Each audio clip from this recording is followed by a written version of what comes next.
بسم اللہ الرحمن الرحیم۔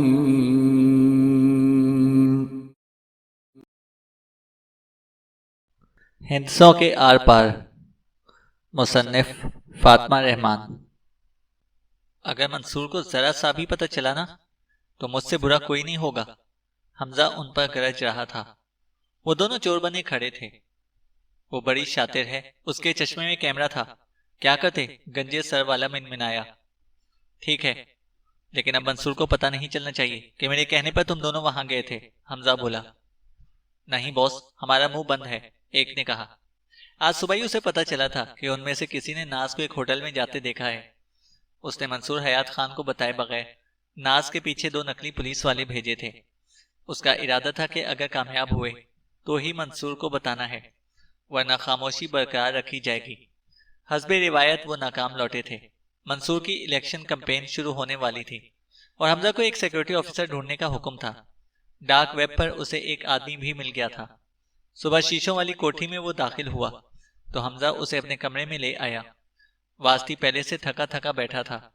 وہ دوستانہ مسکرایا۔ نئے سیکورٹی آفیسر کا نام قاضی تھا۔ ڈارک ویب پر اس کا نام بلیک آؤل یعنی کالا الو تھا۔ قاضی نے اپنے بارے میں بتایا کہ اس کا بنایا سافٹ ویئر کوئی بھی خریدنے پر تیار نہ تھا، سب کو مفت چاہیے۔ اسی وجہ سے اس نے ڈارک ویب پر مختلف بیرون ملک کمپنیوں کو بیچنا شروع کر دیا۔ یہ پہلی بار ہے کہ کسی پاکستان کی کمپنی نے مجھے ہائر کیا ہے۔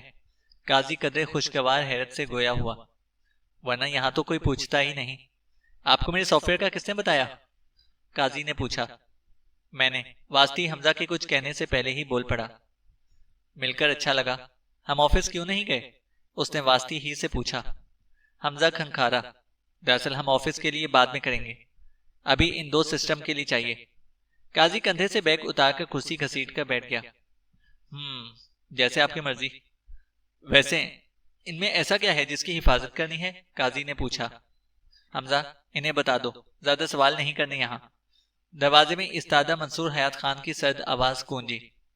جی سر، میں تو بس ویسے ہی پوچھ رہا تھا، کبھی کسی نے گھر والے کمپیوٹر کے لیے اتنا مہنگا سافٹ ویئر خریدا نہیں ہے تو بس اسی لیے۔ قاضی نے صفائی دینا چاہی۔ آپ الیکشن میں کھڑے ہو رہے ہیں نا، اگر میں غلط نہیں ہوں تو؟ قاضی نے کہا۔ ہاں، بہت جلد تو مجھے اگلا MNA دیکھو گے، منصور حیات خان نے کہا۔ اللہ نے چاہا اور زندگی رہی تو ضرور سر۔ میں شروع کروں؟ قاضی نے کہا۔ منصور حیات خان اسے اجازت دے کر چلا گیا۔ اس کے شب و روز مصروف ہوتے تھے۔ اب قاضی نے کمپیوٹر کو اپنے لیپ ٹاپ سے لنک کیا۔ کتنی دیر لگے گی؟ مجھے کچھ کام ہے ذرا، حمزہ نے پوچھا۔ پورا دن لگ جائے گا، قاضی نے چشمہ چڑھاتے ہوئے بتایا۔ ٹھیک ہے واسطی، تم یہیں پر رہنا، میں آفس میں جا رہا ہوں، رات میں ملیں گے، حمزہ نے کہا۔ جی سر، قاضی نے سر ہلا دیا۔ واسطی کھلے دل سے مسکرایا، جبکہ قاضی کی سنجیدگی برقرار تھی۔ اس ہیکر کا کیا نام ہے؟ ایک دن منصور حیات نے حمزہ سے پوچھا۔ وہ آج کل بڑا سکون محسوس کر رہا تھا۔ ناز شاویز جیسے اچانک غائب ہو گئی۔ منصور حیات نے بھی اسے ڈھونڈ نکالنے کی کوشش نہ کی۔ اس کے گھر پر سے پہرے بھی اٹھوا لیے گئے تھے۔ ناز، وہ بے دھیانی میں بول گیا۔ نہیں، منصور حیات کے چہرے کے زاویے بگڑے اس نام پر۔ وہ نہیں، کچھ دن پہلے جو سافٹ ویئر انسٹال کرنے آیا تھا وہ۔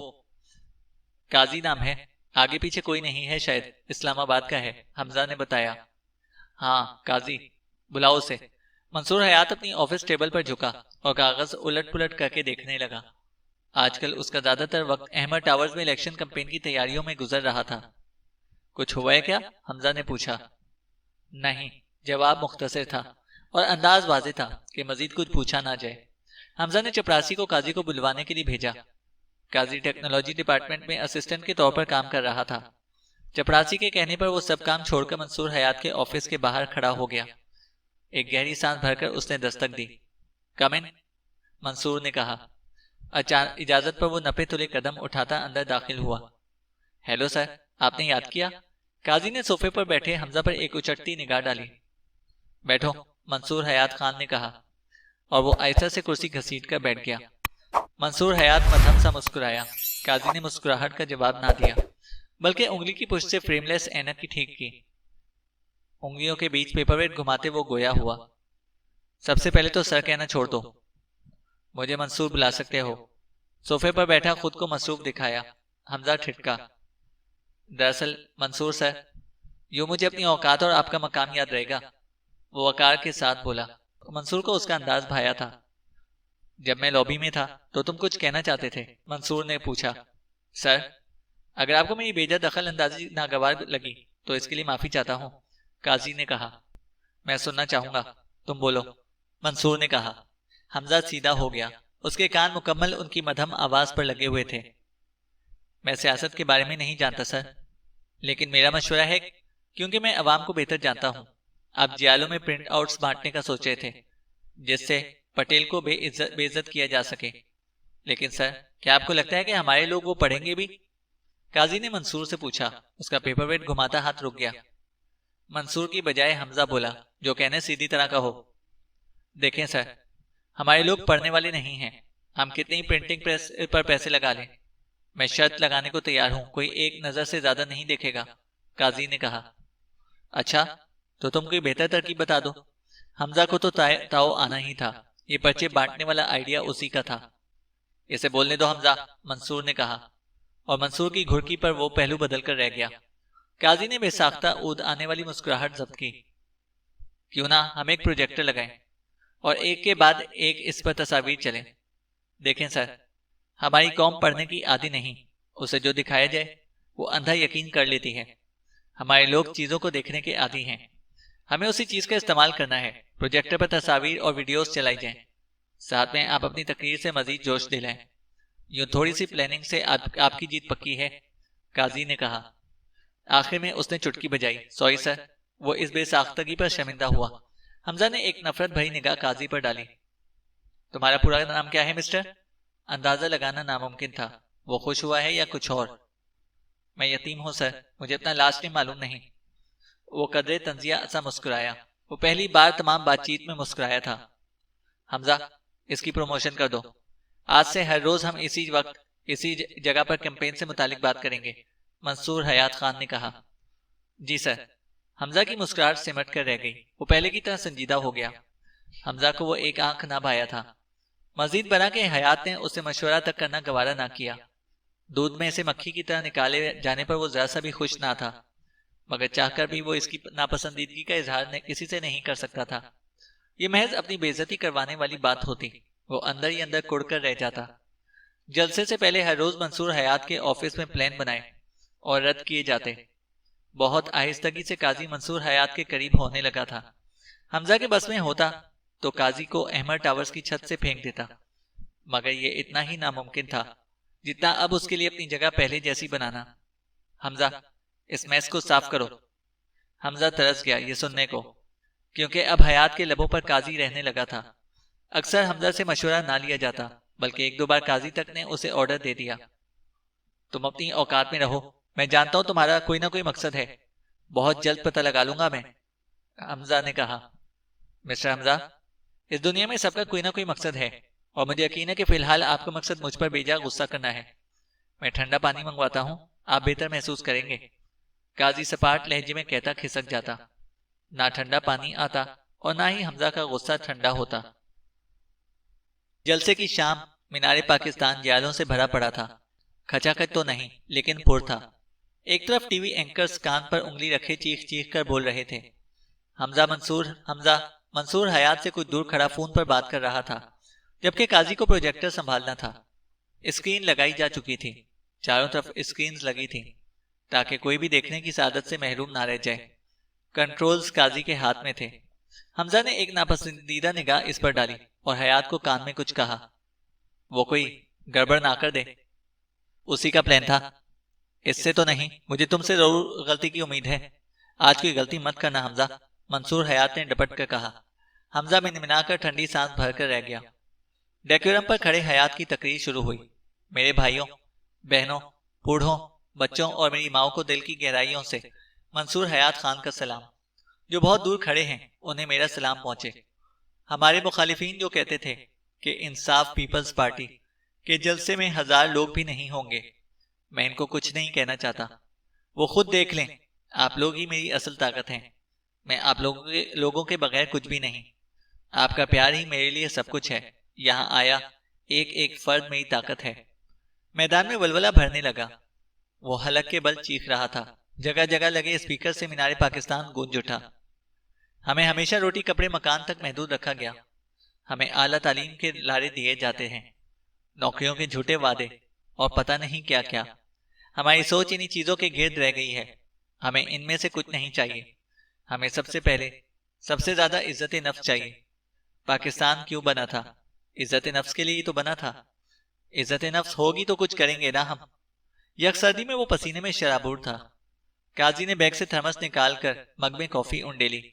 کافی کے سپ لیتے وہ ستائشی نظروں سے منصور حیات خان کو گلا پھاڑ پھاڑ کر چلاتا دیکھ رہا تھا۔ کافی دور گھر کے لاؤنج میں جہاں صوفے پر نافع اور ناز پھسکڑا مار کر بیٹھے تھے۔ اچھا بول رہا ہے ویسے، ناز نے یوں ہی سرسری سا کہا۔ ہاں باتوں کا شعر تو ہے، نافع نے تائید میں سر ہلایا۔ لو، نافع بھی سیاستدانوں کی حمایت کر رہا ہے۔ چائے کی شرشر کرتی جمیلہ خالہ نے حیرت سے نافع کو دیکھا۔ خالہ، کھاتا ہے تو لگاتا بھی تو ہے۔ ناز کی مصنوعی سنجیدگی پر نافع مسکرایا۔ جمیلہ خالہ، جاؤ جا کر مرونڈے گڑ والے پاپ کارن دیکھو، جل نہ جائیں، ادھر سے جاؤ، نافع لاپرواہی سے ہاتھ ہلاتے ہوئے بولا۔ وہ چلی گئی تو ناز بولی، یہ کوئی طریقہ ہے بڑوں سے بات کرنے کا؟ ہماری انڈرسٹینڈنگ ہے، تم غور سے تقریر سنو بس۔ نافع نے ہاتھ میں پکڑے ریموٹ سے آواز اونچی کی۔ ناز بڑبڑا کر رہ گئی۔ وہ مقبول ہوٹل کے قریب نافع کے گھر میں بیٹھے تھے۔ ٹی وی پر منصور حیات خان کا جلسہ لائیو نشر کیا جا رہا تھا۔ نافع کے گھر سے کافی دور شہر سے باہر کلیم حیات خان کے گھر ٹیلی ویژن چالو تھا۔ ہمیں پیرس یا امریکہ نہیں چاہیے، ایک ایسا ملک چاہیے جہاں برابری ہو، آزادی نام کی ہی نہ ہو، بلکہ ہم آزاد ہوں، جہاں دوسرے چوک پر موبائل بٹوا نہ لوٹ لیا جائے۔ ہماری جان، عزت اور مال محفوظ ہوگا تو روٹی کپڑا مکان کی فکر کھائیں گے۔ ذہنی سکون ہوگا تو تعلیم حاصل کر پائیں گے کہ نہیں؟ اس نے سوال کیا۔ ایک شور کی شکل میں جواب ملا۔ کلیم حیات خان سے کچھ دور بیٹھی بیگم نے بیٹے کی بات پر زور و شور سے سر ہلایا۔ میرا بیٹا بڑا آگے جائے گا۔ باپ نے تبصرہ کرنا مناسب نہ سمجھا۔ آخر کو ماں کی محبت اندھی ہوتی ہے۔ ہمارے مخالفین سمجھتے ہیں کہ انسانی ضروریات ہی سب کچھ ہیں، مگر اب بدلنے کا وقت ہے۔ ہمیں ایک ایسا معاشرہ چاہیے جہاں حقوق نسواں صرف کتابوں تک ہی محدود نہ ہو بلکہ اپنی زندگی میں نظر آئے۔ ہمیں ایک ایسا معاشرہ چاہیے جہاں بچے محفوظ ہوں، جہاں انصاف ملے، جہاں مزدور کی عزت ہو اور وہ پانی پینے کو رکا۔ کتنا عظیم ہے نا میرا مور، ماں نے اب کی بار بہو کو مخاطب کیا۔ وہ بس تائید میں سر ہلا کر رہ گئی۔ ماں کے علاوہ باقی سب منصور حیات خان کو بہت اچھے سے جانتے تھے، سو ہونٹ سیے ٹیلی ویژن پر منصور حیات اور پاس بیٹھی ماں کو سنتے رہے۔ جہاں آفس میں ہراسمنٹ نہ ہو، جہاں ووٹ کو عزت دی جائے، جہاں چند ٹکوں کے عوض آپ کے قیمتی ووٹ خریدے نہ جائیں، شفاف الیکشن آپ سب کا حق ہے۔ اور یہ وہ لمحہ تھا جب قاضی نے جیب سے ریموٹ نکالا اور منصور حیات کی تقریر کے ساتھ ہی پروجیکٹر پر کچھ چلنے لگا۔ ڈیکورم پر کھڑا منصور حیات بولتا رہا۔ لوگوں نے رخ اسکرینز کی جانب موڑ لیے۔ کچھ لوگ کہتے ہیں کہ اندر سے کچھ ہوتے ہیں، چہرے مہرے سے معصوم، سادہ، نیک دکھنے والے لوگ اندر سے کتنے بڑے شیطان ہوتے ہیں۔ جوش خطابت میں حیات نے غور نہیں کیا کہ آخر کیوں ہجوم پر سکتہ چھا گیا ہے۔ جیالے ٹکر ٹکر اسکرین پر دیکھ رہے ہیں۔ اچانک ہی منصور حیات چپ کر گیا۔ اسے چہرہ موڑا تو اسکرین پر منظر اس باغیچے کا تھا جس پر اس نے آفاق کو گولی ماری تھی۔ کسی ملازم نے اس کی ویڈیو بنائی تھی۔ وہ ہکا بکا یہ منظر دیکھ رہا تھا۔ حمزہ کی حالت بھی غیر تھی۔ وہ دونوں ٹکر ٹکر اسکرین پر بدلتا منظر دیکھ رہے تھے۔ وہاں سب سکتے میں گھرے تھے سوائے اس کے۔ قاضی نے کافی کا تسلی بخش گھونٹ بھرا۔ یہ ایک وائس کال ریکارڈنگ تھی۔ ابھی کہ ابھی میرے ایک بار کہنے پر تمہارے گھر والوں کی جان لے لی جائے گی۔ مجھے روک سکتی ہو یا میرے خلاف پرچہ کٹوا سکتی ہو۔ میں تمہیں 5 منٹ دیتا ہوں، سوچ لو۔ گھر والوں کی جان عزیز ہے تو چھوڑ دو سب۔ منصور حیات جانتا تھا کہ اس نے ریکارڈنگ ایڈٹ کی ہے۔ سچ میں؟ کیا تم ایسا کرو گے؟ کیا واقعی؟ ایک آواز آئی۔ منصور حیات کو محسوس ہوا کہ کتنی سستی اداکاری کی تھی ناز نے، اور وہ سب سچ سمجھا۔ کوئی شک؟ جب میں تمہیں اور نافع کو اغوا کروا سکتا ہوں تو 3 گولیوں سے 3 جانیں لینا کتنا مشکل ہے؟ منصور حیات کی آواز آئی۔ دیکھو وہ منصور حیات خان، ایسا مت کرنا پلیز، میں ہاتھ جوڑتی ہوں، ایسا مت کرنا۔ دوسری آواز آئی۔ حمزہ، کسی سے کہلوا کر گھر پر گولیاں تو چلواؤ، ذرا زیادہ ہی ہلکا لے رہی ہے ہمیں، منصور حیات نے کہا تھا۔ تمام نیوز اینکرز کا رخ پروجیکٹر اسکرین پر ہو گیا۔ ٹی وی پر جہاں تھوڑی دیر پہلے منصور حیات خان کے جلسے کو کوریج دی جا رہی تھی، اب پروجیکٹر اسکرین پر جہاں ایک کے بعد ایک انکشافات کے پہاڑ توڑے جا رہے تھے، فوکس تھا۔ صوفے پر پھسکڑا مار کر تربوز جتنے بڑے پیالے سے گڑ والے پاپ کارن کھاتے ناز نے نافع کے ہاتھ پر ہاتھ مارا۔ جمیلہ خالہ کب کی بیٹھے بیٹھے اونگ رہی تھیں۔ وہ رج کے منصور حیات خان کی تقریر سے بوریت کا شکار ہوئی تھیں۔ کال ریکارڈنگ کے بعد ناز کے گھر کی 2 تصاویر تھیں، ایک میں ٹوٹا شیشہ اور دیوار پر گولی دھنسی تھی، جبکہ دوسری تصویر میں سب سے چھوٹا کبوتر لہو لہان زمین پر پڑا تھا۔ پاپ کارن کھاتی ناز اپنا کبوتر دیکھ کر لمحے بھر کو تھم گئی، مگر زیادہ دیر تک نہیں، کیونکہ نافع نے خود ہی مٹھی بھر اس کے منہ میں پاپ کارن ٹھوس دیے تھے۔ منظر بدلا، اب کی بار ایک ریکارڈنگ تھی۔ کافی جذباتی سٹارٹ ہے آپ کی تقریر کا، یہ قاضی کی آواز تھی۔ سیاست میں وقت بہت میٹر کرتا ہے قاضی، عوام کو پہلے امید دکھانی چاہیے تاکہ بعد میں منہ پر تماچا مارا جا سکے۔ اور اسکرین پر منظر پھر بدلا۔ ویڈیو تھی جس میں ایک لڑکی بول رہی تھی، اس کا چہرہ چھپا تھا۔ امینہ غلام حسین۔ منصور حیات خان کو وہ یاد تھی۔ وہ بتانے لگی کہ منصور حیات خان نے اسے رکھیل بنایا، بلیک میل کیا اور وہ سب کچھ بتایا جو اسے نہیں بتانا چاہیے تھا۔ ٹی وی اسکرین کے آگے ضبط سے بیٹھے کلیم حیات خان نے میز سے ڈرائی فروٹس کی کانچ کی پلیٹ اٹھائی اور ٹی وی اسکرین پر دے ماری۔ قریب بیٹھی منصور حیات خان کی ماں سمن بکمن بنی بیٹھی تھی۔ امینہ غلام حسین کی کلپ کے بعد آخری کلپ سامنے آیا۔ قاضی نے کافی ختم کی، اونی ٹوپی سر پر رکھی، بیگ کندھوں پر ڈالا اور ہجوم میں گم ہو گیا۔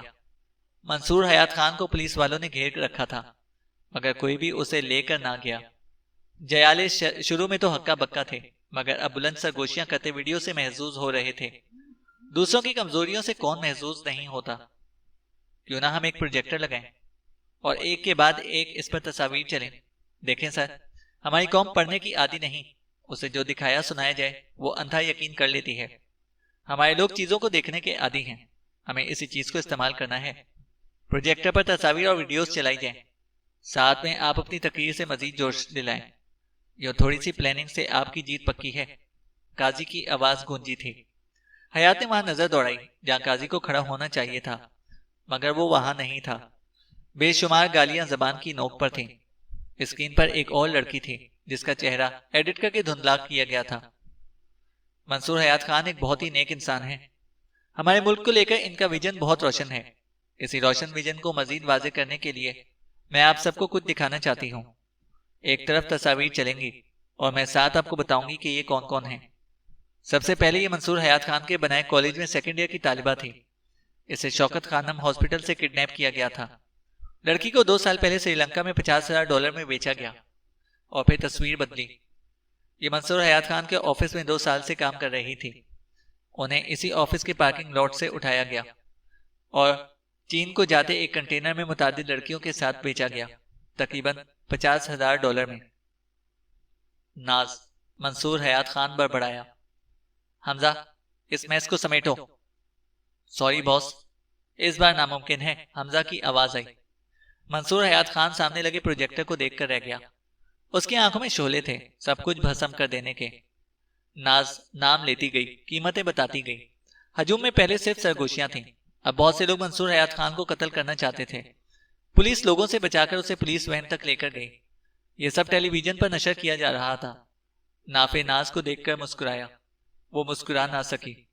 کلیم حیات خان نے ایک ایک کر کے ساری پلیٹیں توڑ دیں، کسی نے نہ روکا۔ ماں پتھر کی مورت بنی بیٹھی رہی کہ اچانک اس کی گردن غیر آرام دہ حالت میں ڈھلک گئی۔ بھابھی کی چیخ تھی اور سب اپنی جگہ ساکت ہو گئے۔ ناز، نافع ٹی وی پر باقی چینلز دیکھ رہے تھے جن پر اب ریکارڈنگ باری باری دکھائی جا رہی تھی تاکہ کوئی منصور حیات خان کے کرتوت جاننے سے محروم نہ رہ جائے۔ اشنا منصور حیات خان کی ہی کالج میں پڑھنے والی ایک 21 سالہ لڑکی جسے کینچی کے مقام پر اغوا کیا گیا، اس کا دماغ اور گردے $900 میں بیچے گئے۔ اگلی۔ یاسین نے ٹی وی آف کر دیا۔ بس کرو، کافی ہے آج کے لیے۔ نافع کے دیے ٹیشو پیپر سے وہ آنکھیں پوچھ رہی تھی۔ یاسین کے کہنے پر سسکی بھر کر رہ گئی۔ منصور حیات خان کی الیکشن کیمپین سے پہلے کا منظر۔ رات کا دوسرا پہر تھا۔ چائے کافی کے سنگ وہ تینوں سکون سے بیسمنٹ کی زمین پر بیٹھے تھے۔ آج کچھ ملا پھر؟ نافع نے یاسین سے پوچھا۔ کچھ خاص نہیں، یاسین نے افسردگی سے جواب دیا۔ ناز نافع کو دیکھتی دبا دبا سا مسکرائی۔ بس یہ چھوٹی سی چپ ملی ہے۔ اس نے جیکٹ سے کی جیب سے چپ نکال کر نافع کو پکڑائی۔ کھولو، مل کر دیکھتے ہیں۔ نافع نے مشکوک نظروں سے ان دونوں کو دیکھا، پھر چپ کھولی تو سامنے ایک پہاڑ نکلا۔ کیا یہ وہی ہے جو میں سمجھ رہا ہوں؟ احمر انٹرپرائزز تو منصور حیات خان کی ہے نا؟ ناز، ایک منٹ، یہ آپ کے پاس کیسے آئی؟ کہاں سے چوری کی؟ نافع ایک کے بعد ایک فائل کھولتا رہا۔ ماموں، تمہاری طرح چور بازار سے پورے پیسوں پر چیزیں نہیں خریدتے۔ ناز نے چائے کا گھونٹ بھرا۔ یاسین نے کندھے اچکا کر کافی کا مگ اٹھا لیا، جیسے انہیں خود نہ پتا ہو کہ سب کیسے ہوا۔ صرف نافع کی چائے تھی جو ٹھنڈی ہو رہی تھی۔ لیکن یہ سب ہوا کیسے؟ کوئی نافع بیچارے کو بھی بتا دے۔ دماغ کا ملک شیک بن رہا ہے۔ ہاتھ پہلو میں گرائے وہ دونوں بے مروتوں کو دیکھ رہا تھا۔ یار کیا ہے؟ نافع کو دودھ میں سے مکھی کی طرح نکال دیا۔ اللہ پوچھے دونوں کو، کوئی دین ایمان نہیں ہے، مجھے اغوا تک کروا دیا اور اب بتا ہی نہیں رہے۔ یہ میرے پیچھے کیا کھچڑی بنتی رہی ہے؟ ہاں، نافع نے کہا۔ چھوٹے سے ہو تم، اتنے بڑے بڑے راز کیسے سنبھالتے؟ ناز معصومیت سے گویا ہوئی۔ تو یعنی آپ دونوں نے کافی پہلے سے پلان بنا لیا تھا اور مجھے بتانا گوارا ہی نہیں کیا؟ اور نافع روٹ گیا۔ اس کی چائے ٹھنڈی ہو رہی تھی مگر وہ رس کر بیٹھا تھا۔ اچھا، تھوڑا وقت میں پیچھے چلتے ہیں نافع، کیا خیال ہے پھر؟ ناز نے ڈرامائی رنگ دیا۔ نافع نیم گرم چائے تھام کر ہماتن گوشت بیٹھ گیا۔ جس دن تم ناز کے کہنے پر پیزا لینے گئے تھے تب ہم نے پلان بنایا تھا۔ یاسین نے بات شروع کی۔ جو میرا اندازہ ہے منصور حیات خان کے بارے میں کہ وہ بظاہر بڑا طاقتور آدمی ہے، لیکن اگر ہم اس کے خلاف چھوٹی چھوٹی چیزیں اکٹھی کریں تو رائی کا پہاڑ بنا سکتے ہیں، کیونکہ اس کے بغیر وہ مجھے نہیں چھوڑے گا، ناز نے کہا۔ ایک اور چیز کہ نافع کو ابھی نہیں بتانا، اگر اسے اغوا کر کے اگلوانا چاہا تو مشکل ہو جائے گی، یاسین نے سوچتے ہوئے بولا تھا۔ میرے پاس جو فائلز ہیں وہ مجھے خود ہی جا کر لینی ہوں گی، ناز نے کہا تھا۔ لیکن پہرا ہے وہاں، یاسین نے لقمہ دیا۔ کسی طرح تھوڑی دیر کے لیے بس وہ ہٹ جائیں تو میں لے آؤں گی۔ گھر پر باجی بھی تو ہیں، انہیں کیا جواب دو گی؟ یاسین بولا۔ آپ یوں کریں، جائیں اور امی ابو طلحہ کو کہیں بھیج دیں۔ وہ جو امی کی خالہ کی بیٹی کی شادی تھی نا، وہ وہاں جانا چاہتی تھی مگر میری پڑھائی کے حرج سے نہیں گئی۔ آپ انہیں یقین دلائیں کہ ناز کے پاس میں ہوں، آپ چلی جائیں، ناز نے کہا۔ تو جس وقت میں انہیں جانے کا کہوں گا اسی وقت نافع جائے، آدمی اس کے پیچھے لگ جائیں اور گھر خالی ہوتے ہی تم جانا اور فائلز کاپی کر لانا، یاسین نے کہا۔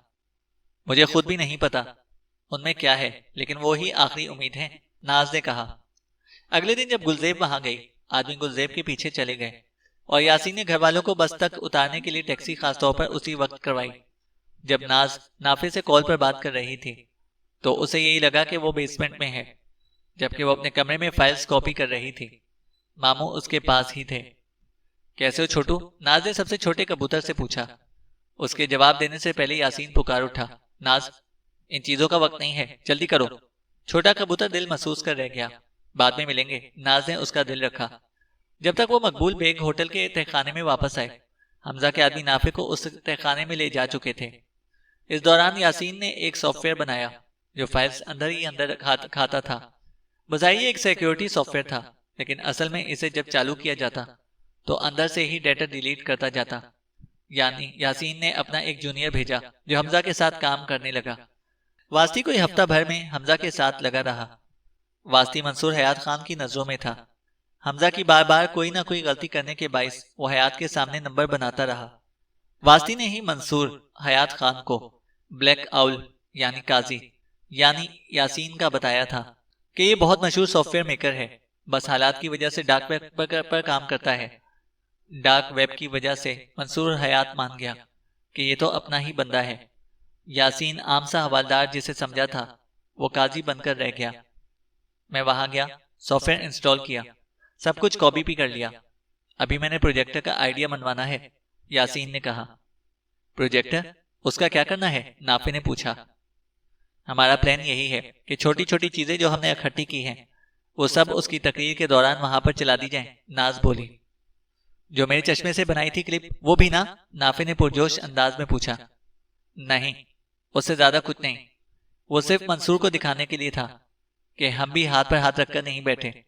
مجھے ایک اور چیز ملی ہے، ایک عورت ہے، اس نے کسی زمانے میں منصور پر الزام لگایا تھا مگر جلدی منظر عام سے غائب کر دیا گیا۔ کچھ آرٹیکلز ملے ہیں، ہمیں اس عورت کو ڈھونڈنا ہوگا، اس کا بیان ڈال سکتے ہیں، ناز نے بتایا۔ کیا یہ سب کافی ہوگا؟ نافع نے ذرا جھجک کر پوچھا۔ لمحے بھر کو ناز اور یاسین چپ کر کے رہ گئے، انہیں یہ بھی سب ناکافی لگ رہا تھا۔ پھر ناز ہی اٹھتے ہوئے بولی، ہم کوشش تو کر سکتے ہیں، شاید کوئی کرپشن فائلز بھی مل جائیں اس چپ سے۔ وہ کمپیوٹر چیئر پر بیٹھی سرسری انداز میں فائلز دیکھتی رہی۔ فائلز کھولتے بند کرتے اسے ایک فائلز میں کچھ دیکھا دیکھا سا لگا، بہت سے نمبرز کے ساتھ تصاویر محفوظ کر رکھی تھیں۔ اس نے تصویر کھولنے سے پہلے وہ یو ایس بی اٹھائی جو وہ گھر سے لائی تھی۔ لیپ ٹاپ پر یو ایس بی والی فائل کھول کر دیکھی تو نمبرز میچ کر گئے۔ اس نے ایک کے بعد ایک تصویر کھولی، ہر عورت اور بچے کی تصویر کے ساتھ پیسے، تاریخ، ملک کا نام، کنٹینر نمبر اور اغوا کہاں سے کس وقت کیا گیا تھا جیسی معلومات لکھی گئی تھیں۔ کچھ ملا پھر؟ ناز سمن بکمن ساکت سی برف کی مورت بنی بیٹھی تھی، اس سے بولا ہی نہ گیا۔ یاسین نے ہی اس کے ہاتھ سے ماؤس پکڑ کر ایک کے بعد ایک کئی تصاویر دیکھی۔ مقبول بیگ ہوٹل کے تہخانے میں وہ تینوں سر نہوڑائے کسی نہ کسی کونے میں بیٹھے تھے۔ ناز آواز بلند بڑبڑائی، اگر میں بھاگ نہ پاتی تو شاید ان میں سے ایک میں ہوتی ماموں، کسی کو پتہ ہی نہ چلتا کہ میں کہاں گئی، آسمان کھا گیا یا زمین نگل گئی، میں بس غائب ہو جاتی کسی شپ میں۔ اور ناز پھوٹ پھوٹ کر رونے لگی تھی۔ یاسین نے اسے خود سے لگا لیا۔ نافع پریشان سا انہیں دیکھتا رہا۔ نافع نے پہلی بار اسے یوں روتے دیکھا تھا، اس کا دل دکھا، اس کے پاس کہنے کو کچھ بھی نہ تھا۔ ہم کسی کے لیے کچھ نہیں کر سکتے ناز، نافع منمنایا۔ ناز نے نفی میں سر ہلا دیا۔ اس وقت تو ہم خود پھنسے ہیں، میں نے منصور حیات خان کو اتنا خوفناک تصور نہیں کیا تھا۔ وہ کیسے؟ مطلب اس کے باپ کی جاگیریں ہیں کیا ہم؟ میں کیا کروں؟ خود کلامی کا سا انداز تھا اس کا۔ تم ان سب کو پروجیکٹر پر دکھا سکتی ہو، اگر تم کرنا چاہو تو تم یہ سارے ریکارڈز آسان الفاظ میں پڑھنا، نافع ریکارڈ کر لے گا اور ماموں جانے سے اسکرین پر چلوا دیں گے۔ تمہارا چہرہ دھندلا کر کے میں آواز تھوڑی سی بدل دوں گا۔ اور نافع مکمل سنجیدہ تھا۔ ناز نے آنسو پوچھ لیے۔ اگلے روز سے انہوں نے امینہ غلام حسین کو ڈھونڈنا شروع کر دیا تھا۔ ساتھ ہی ناز نے ہمت پکڑتے ہوئے ریکارڈ کروانا شروع کیا۔ درمیان میں کئی بار وہ رو پڑتی، نافع کو اسے چپ کروانا پڑتا۔ یاسین قاضی بنے حیات کی چاکری کرنے پر لگے تھے، اور آج خود کی آواز ٹیلی ویژن پر پھر سے سنتے ناز ایک بار پھر رونے لگی تھی۔ جیت کے آنسو بھی گھلے ملے تھے۔ آدھی رات کو منصور حیات خان کو ضمانت پر چھوڑ دیا گیا۔ یاسین نے ناز کو کچھ دن بعد صبح بتایا۔ کیا واقعی؟ ناز نے حیرت سے پوچھا۔ ہاتھ میں اسپن شمائلہ والا ناول تھا جو یاسین کی آمد پر بند کر دیا تھا۔ یاسین نے اس بات میں سر ہلایا۔ کھڑکی پر بیٹھے 7 کبوتروں نے ناز کو نئے شیشے سے بغور دیکھا۔ تصاویر لینے کے بعد انہوں نے شیشے وغیرہ بدل لیے تھے، نیا موبائل خرید لیا اور یونیورسٹی جانا شروع کر دیا۔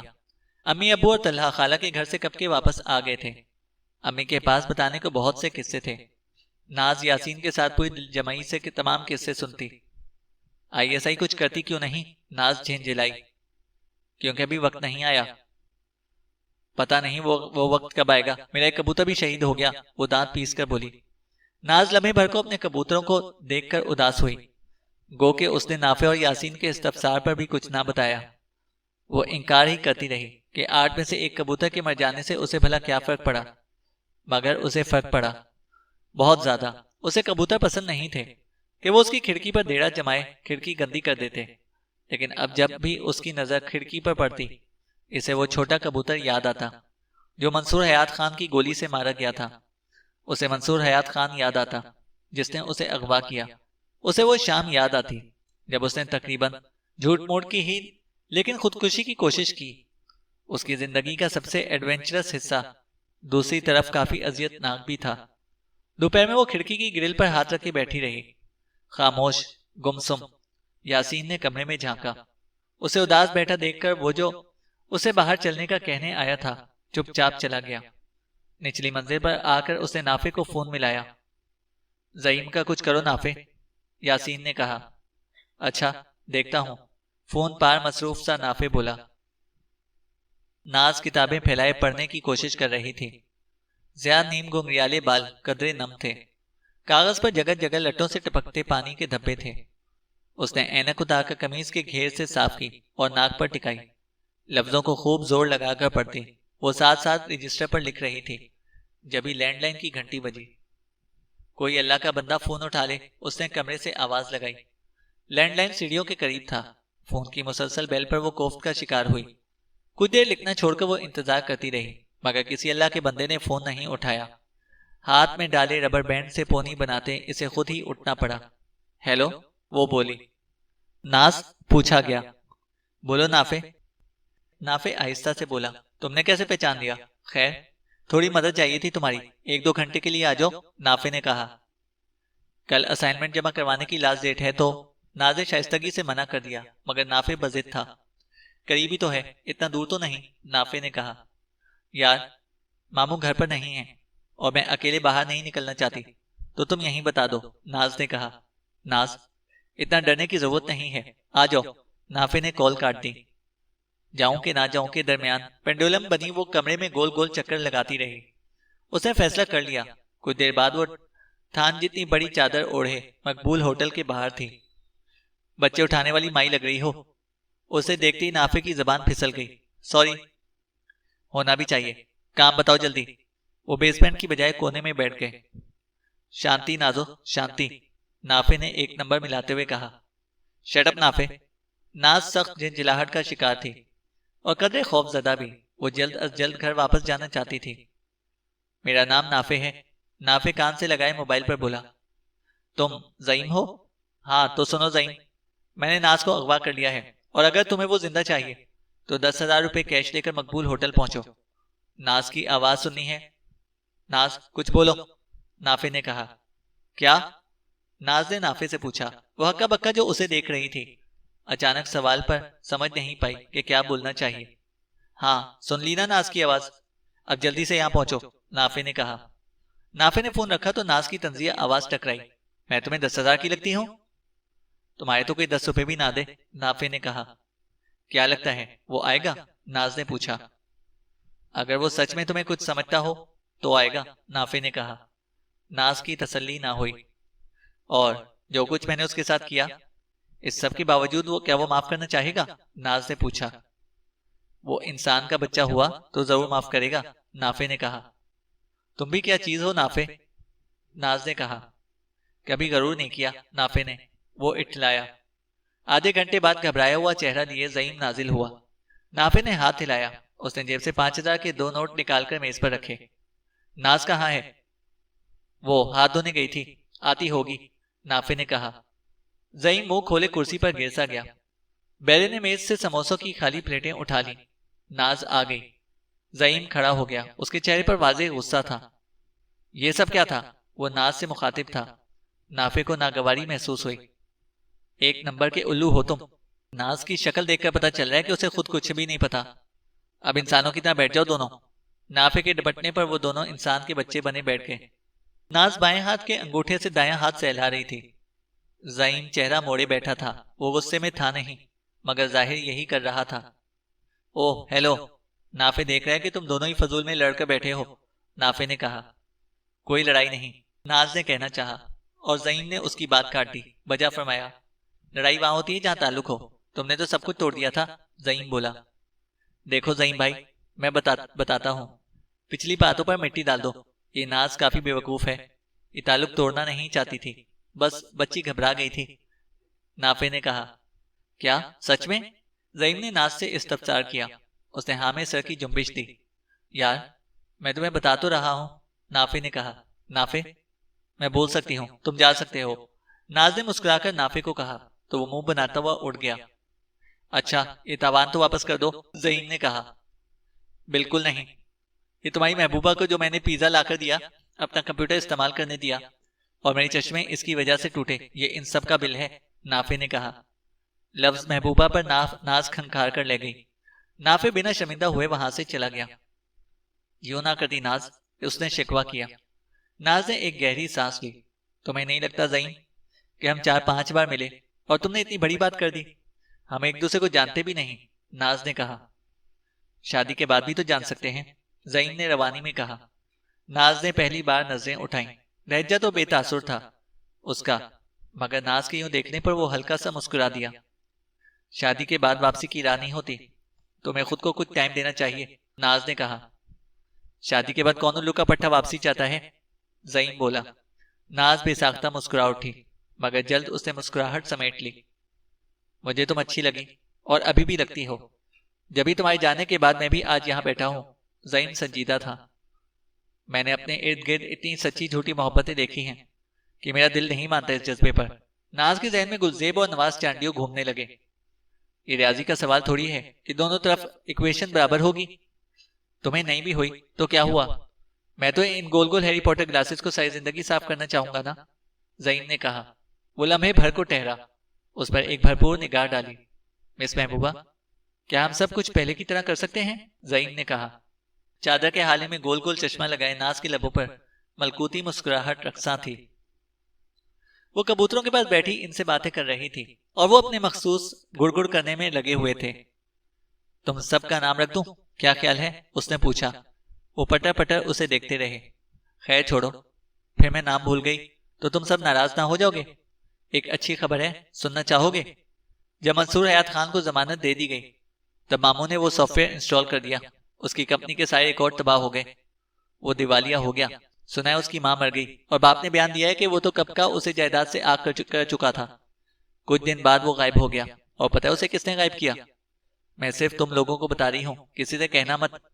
ناز نے ادھر ادھر دیکھا، پھر ذرا جھک کر رازداری سے بولی، اسے ISI نے پکڑ لیا ہے، اور اس کی غیر موجودگی میں جو لوگ کام کر رہے تھے ان سب کو بھی۔ نتاشا جیت گئی۔ ہاں، ناز بھی جیت گئی، مگر ناز کو پسند تھا، جبکہ نتاشا کو اس سے نفرت ہے۔ مگر اب ناز اور نتاشا دونوں کو منصور حیات خان سے نفرت ہے۔ اس دنیا میں اچھے لوگ بہت کم ہوتے ہیں، مگر اس دنیا کے سارے کبوتر بہت اچھے ہیں، ناز کہتی جا رہی تھی۔ ہوا کا تیز جھونکا پتوں پر سے سرسراتا ناز کو چھو کر گیا۔ وہ ٹھنڈ سے کانپی اور کھڑکی بند کر دی۔ ختم شد۔ تو دوستو، یہ ناول بھی اپنے اختتام تک پہنچتا ہے۔ امید ہے کہ آپ کو یہ ناول ضرور پسند آیا ہوگا۔ اس ناول کو اپنے دوستوں کے ساتھ بھی ضرور شیئر کریں، اور اگر آپ ہمارے چینل پر نئے ہیں تو ہمارے چینل کو سبسکرائب کریں اور ساتھ موجود بیل آئیکن کو ضرور پریس کریں تاکہ آنے والی ہر ویڈیو کی اپڈیٹ آپ کو بر وقت مل سکے۔ شکریہ۔